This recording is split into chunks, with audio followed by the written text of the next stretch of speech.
Hoy nuestro primer invitado es una persona que está enfrentando a la justicia a propósito de una formalización que no se pudo desarrollar en el norte de nuestro país por un cheque protestado.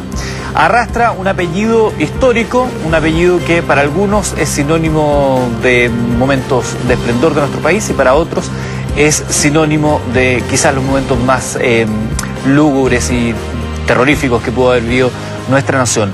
Augusto Pinochet Iriart, hijo de Augusto Pinochet Ugarte, está esta noche con nosotros en Mentiras Verdaderas. Muy buenas noches. Muy buenas noches. Bienvenido al programa. Gracias. Lo primero que salta a la vista es el parecido que tiene usted con su padre.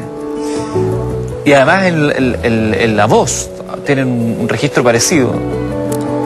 Muchas veces me lo han dicho. Se lo han dicho. Eso, para usted, ¿es cargar con una sensación de orgullo o con un peso extra? Mira, el hecho de ser hijo de quien soy para mí es un orgullo. A algunos no les gusta. ¿Qué se le va a hacer? No a todo el mundo se le puede dar el gusto.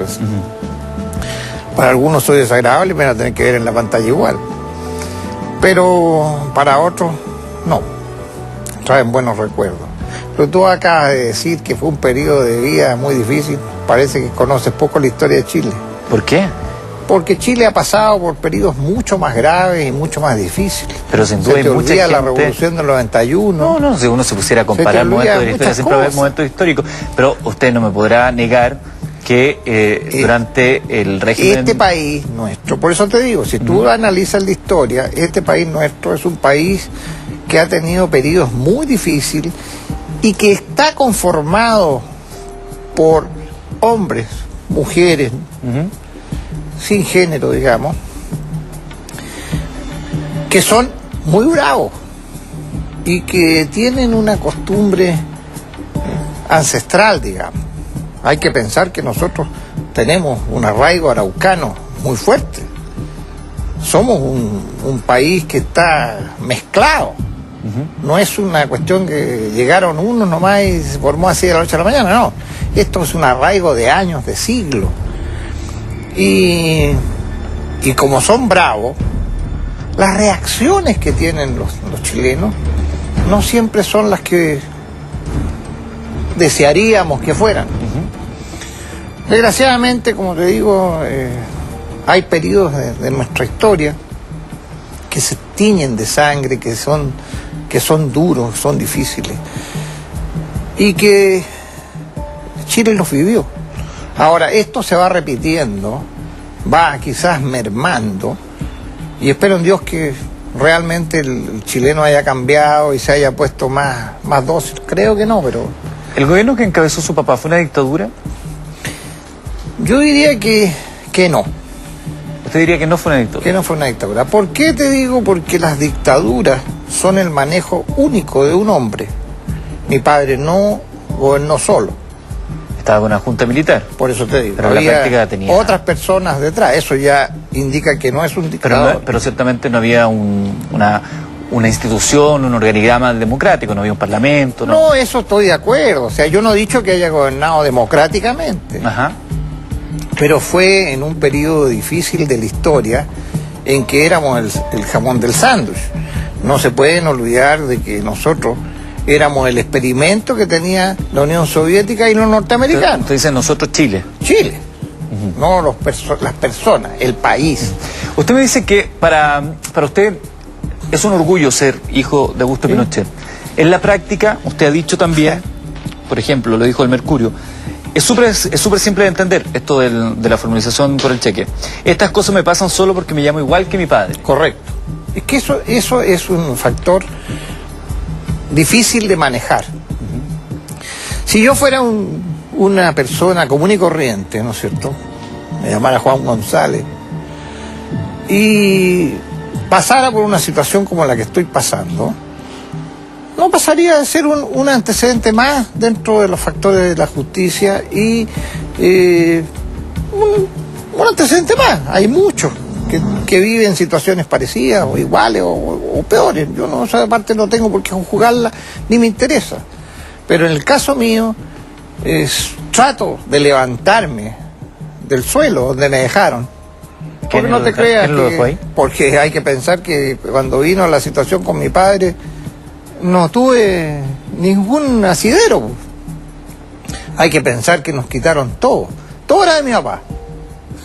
Bueno, bastaba que hubiera algo, era de mi papá. Y eso ya quedaste así. Entonces hay que partir de nuevo. Ahora, yo he partido muchas veces de nuevo. He tenido situaciones a lo largo de mi vida como empresario difíciles. Cuando uno parte en este país como empresario, parte con una idea, con un ideal y con poco capital, para variar. El capital no siempre está al alcance de uno. En el caso mío, quienes podrían proporcionarme capital y ayuda han tirado, como dice el guaso, para la cola. ¿Y a dónde ves si no? Entonces hemos tenido que partir de nuevo con bastantes dificultades. Le propongo lo siguiente, tenemos una nota para contextualizar el tema central de esta noche. Me gustaría que la compartiéramos con todos nuestros televidentes y luego seguimos conversando con Augusto Pinochet Iriart acá en Mentiras Verdaderas.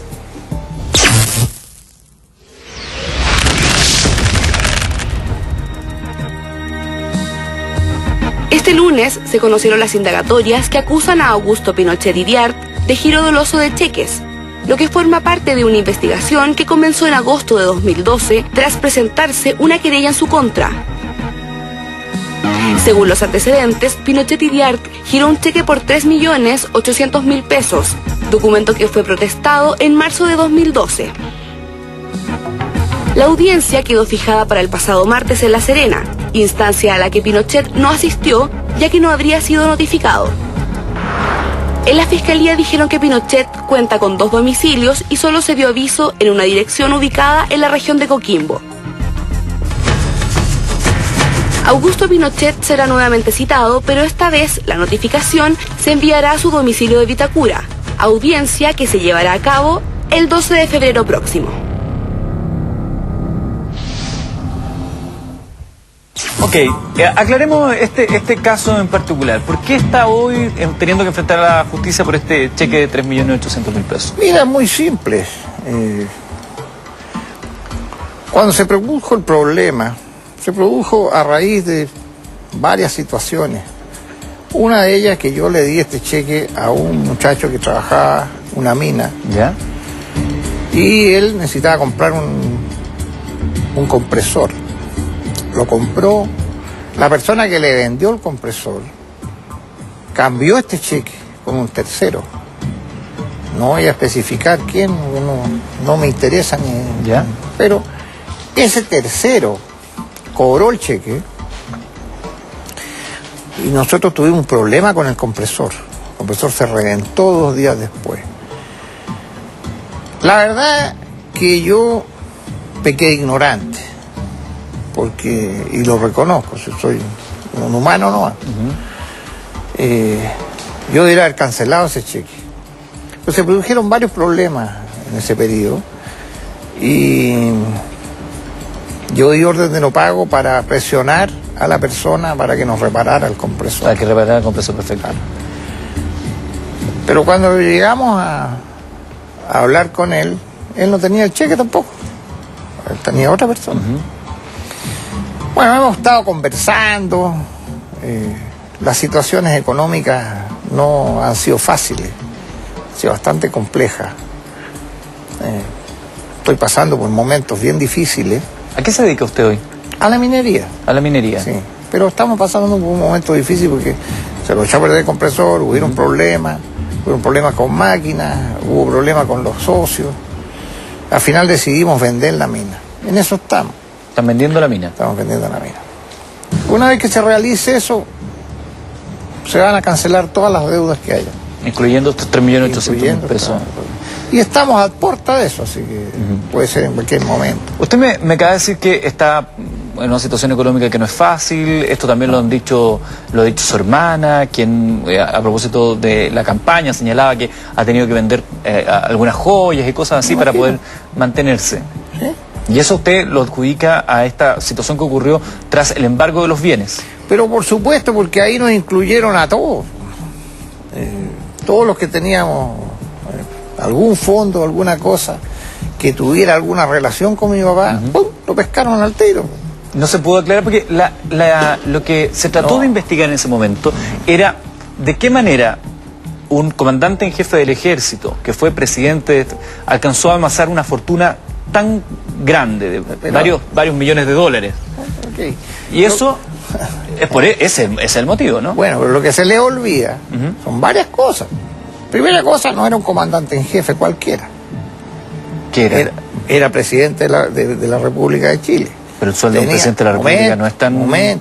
Pero tenía un montón de apoyos, un montón de cosas que no tenían en otros tiempos, y es muy probable que todavía existan. Los presidentes pueden tener muchos apoyos y uno no los conoce y no tiene por qué conocer. ¿Pero a qué se refiere con apoyo? ¿Dinero que le entregaban? No, mi padre tenía apoyos en el aspecto... Primera cosa, no llegó a la presidencia de la República Pilucho. ¿Ya? Cometió algunos errores al no declarar todos sus bienes, estoy de acuerdo. Pero hay que pensar que mi padre ganó mucho dinero, digo, no excesivo, pero ganó una cantidad importante de dinero cuando estaba en Ecuador, y hizo un libro que hasta el día de hoy se usa, que fue el Geopolítica. Fue premiado ese libro y recibió por las editoriales bastante dinero. Pero él guardó esa plata. ¿Ustedes pudieron justificar todo? Porque ¿por qué se embarga? Porque no se pudo justificar los ingresos, ¿no? No fue por eso. ¿Por qué fue? El embargo fue previo. Y hay todo un movimiento en contra de eso. O sea, aquí hay que entender la situación. Si hubiese sido... ¿Que la justicia no actuó como debía ser? Y no actúa. ¿La justicia en Chile no actúa adecuadamente? No, a mí no me vengan con cuestiones que está actuando. Aquí la justicia está sesgada y tiene fuerte influencia de un solo lado. Así que ahora, no me vengan con cuestiones raras.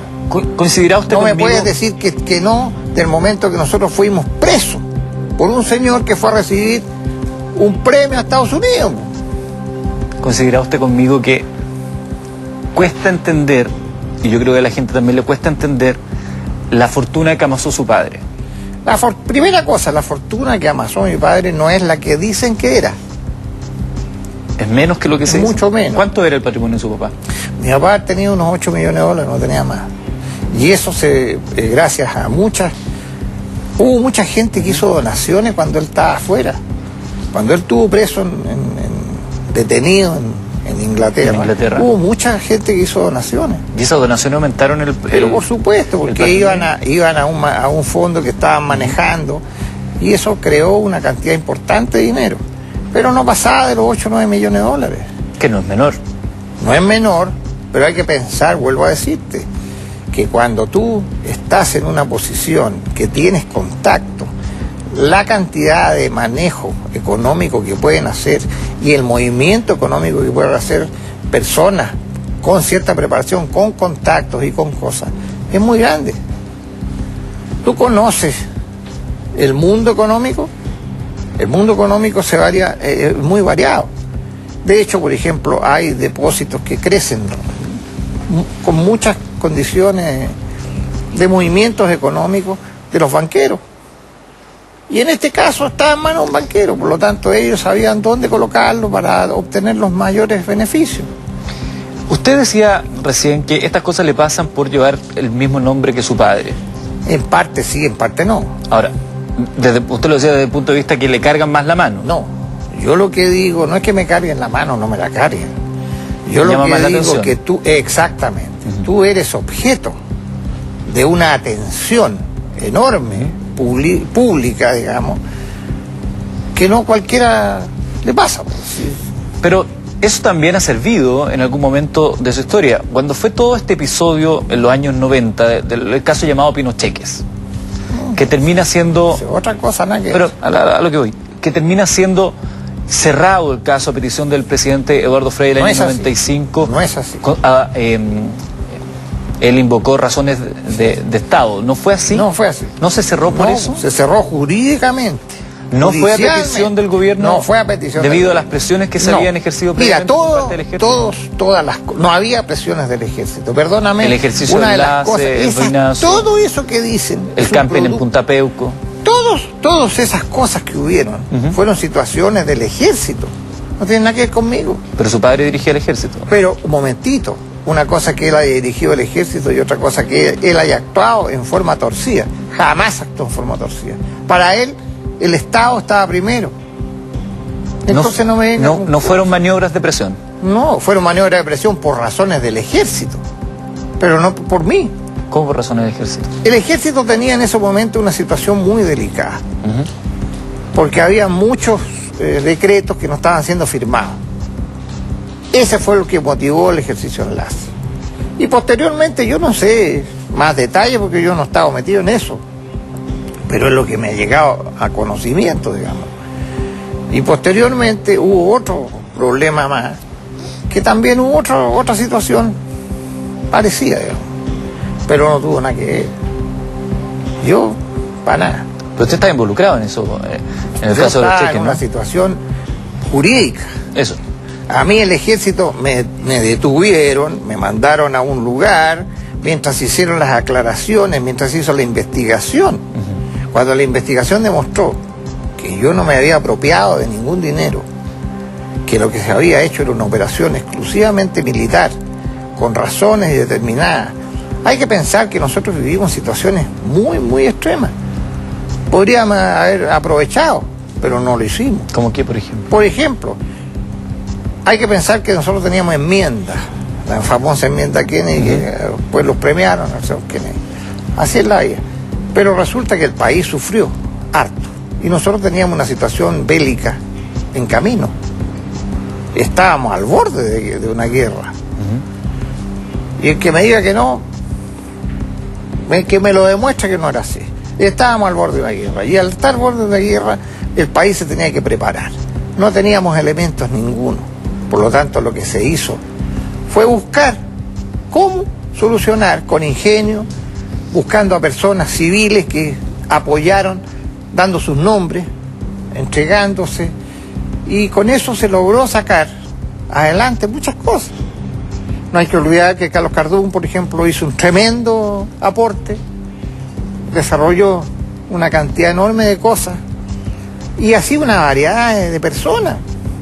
Entonces, esta fue una situación aislada, desgraciadamente, y ahí tienes el primer impacto. Mi nombre era importante de usarlo para derrocar a mi papá. Y eso fue todo. O sea, lo que les interesaba a ellos no era yo, era mi padre. ¿Usted como chivo expiatorio para llegar a su papá? Por supuesto, así fue. Y va a ser, va a seguir siendo. Porque hasta el momento la gente que a mi padre no lo puede ver, ni en pintura, se le olvida varias cosas. Los chilenos tienen una memoria muy cortita, muy rara, pero tienen una memoria cortita. Uno, mi padre permitió que el 90% de los señores que estaban presos salieran de Chile. A ver si en Castro lo permite, o en algún régimen comunista o dictatorial lo permite.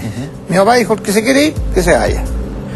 Liberó a todos los que estaban presos. No le hizo ningún tipo de ¿cómo se llama de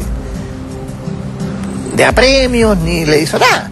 Se fueron. ¿Y los detenidos desaparecidos? Los detenidos desaparecidos. Y la gente torturada, la gente que murió, todo lo que está en el informe Nadie rating. te dice que no. A mí el informe rating lo tengo, ahí no va. Pero te voy a decir una no cosa. Desconoce que hubo apremio ilegítimo, tortura y asesinato durante la dictadura. Escúchame, los procedimientos que se aplicaban en esos años eran eso. De partida, la formación que recibimos era una formación hecha por los norteamericanos, y los americanos la aplican hasta ahora. Y lo que me digan que no, es mentira. Ellos obtienen información del enemigo a través de apremio. Que ustedes digan que es tortura, que es apremio. La forma de apremio, ya eso escapa de mis manos. Yo no he estado metido en eso, no tengo idea. No, yo sé que usted no estaba metido en eso, pero ya que estábamos hablando de esto a propósito... Pero así fue una situación de apremio. ¿Por qué? Porque el grupo que estaba combatiendo, si no tiraban pastilla dulce, ni andaban haciendo protestas así nomás. Los gallos disparaban, actuaban militarmente, y lo reconoce el mismo actual, creo que senador, diputado, no sé lo que, del Partido Comunista, diputado, creo. ¿Quién, Lautaro Carmona? No, el que maneja el Partido Comunista, el que era presidente, cuando era más. Guillermo Telier. Sí, es diputado, senador. Bueno, Guillermo Telier es diputado. diputado, bueno. Él mismo reconoce que tenía nombre de comandante, ¿no es cierto? Y que él manejó equipos de combate. Hace un par de semanas, ahí mismo donde está sentado usted, estuvo Joan Jara, la mujer de Víctor Jara. No sé si tuvo la oportunidad de ver esa entrevista. Sí, lo vi. ¿La vio? Sí. Usted dice que estos apremios ilegítimos se dan en el contexto de un método para obtener información porque el otro bando no estaba tirando precisamente piedras ni dulces. Pero en el caso de Víctor Jara, por ejemplo. Bueno, yo te digo una cosa, yo no soy quien para juzgar a nadie. Las situaciones que se vivieron después del 11 fueron situaciones bastante difíciles. Yo era oficial de ejército y me tocó ver situaciones que no eran agradables para nosotros, ni para los otros gallos. O sea, te digo, entre ellos amigos míos cayeron presos. Algunos no tenían nada que ver, otros sí estaban metidos. Pero el país estaba polarizado tremendamente, había un odio, pero impresionante. Tú ni nacías, no tenías idea. No había nacido, sí. Pero mira, si hoy día sientes tu odio, o sientes que odian, es mínimo el grado de odio que hay hoy día en relación a lo que había. Perfecto, pero nada de eso puede justificar. Momento, cuando dos fuerzas que se odian se enfrentan, normalmente la fuerza que pierde recibe todo el peso. Ahora, yo no estoy justificando eso, yo no estoy justificando ni que lo hayan asesinado, nada de eso. Las razones, la justicia la aclarará. Pero a mí, Maní, yo el señor Jara ni lo conocí, lo escuché a veces cantar, no me gustaba como cantaba, punto. Sé que fue que sirvió en el ejército, que estuvo metido en el ejército. Más allá de eso no tengo idea.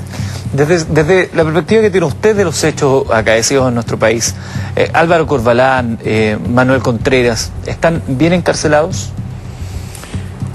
Mira, visto desde el lado de los vencedores, sí, está bien encarcelado. Porque los vencidos siempre son sometidos. En este caso, la izquierda venció. Y nos está dando la vuelta a la mano. Oye, todos los extremistas que estuvieron combatiendo están libres. ¿Y por qué los nuestros no? Si fueron iguales. ¿Vos te crees que los extremistas que estaban a los lados eran gente buena, que los trataba así, y cuando caía alguien preso? Habían situaciones, por ejemplo, gente nuestra que fue muerta en el río Maipo, los tiraron amarrados con alambre. ¿Y quién dice eso? Nadie. ¿Qué pasó cuando querían parar el país y matando a los panaderos para que de esa manera no hubiera pan? Se les olvidó también. ¿Qué pasó con las bombas que ponían en los colegios? También se le olvidó. Eso no es derechos humanos. O sea, los derechos humanos son para un lado nomás. Entonces veamos las cosas en perspectiva. Si hubo un cuasi guerra civil, cuasi, no alcanzó a ser guerra civil, pero cuasi guerra civil, hubieron acciones de ambos lados.